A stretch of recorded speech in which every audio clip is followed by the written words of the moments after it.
بسم اللہ الرحمن الرحیم۔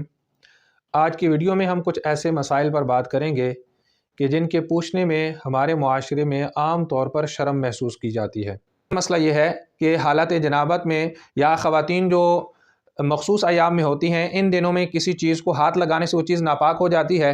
جیسے ہمارے ہاں بعض دفعہ لوگ یہ سمجھتے ہیں مثلا خواتین کے مخصوص ایام میں کہ بھئی اس کے مخصوص ایام چل رہے ہیں تو اس کو آٹا نہیں گوندنا چاہیے، کھانا نہیں بنانا چاہیے، یا مرد اگر جنابت کی حالت میں ہے تو اس جنابت کی حالت میں اگر یہ کسی چیز کو ہاتھ لگاتا ہے تو وہ چیز ناپاک ہو جائے گی۔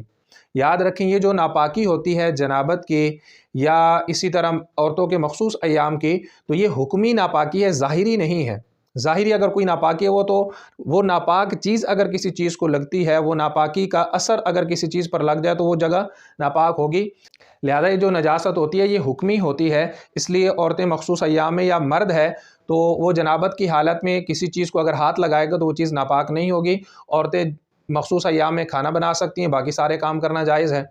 اللہ رب العزت سے دعا ہے اللہ رب العزت ہمیں دین کا صحیح فہم نصیب فرمائے۔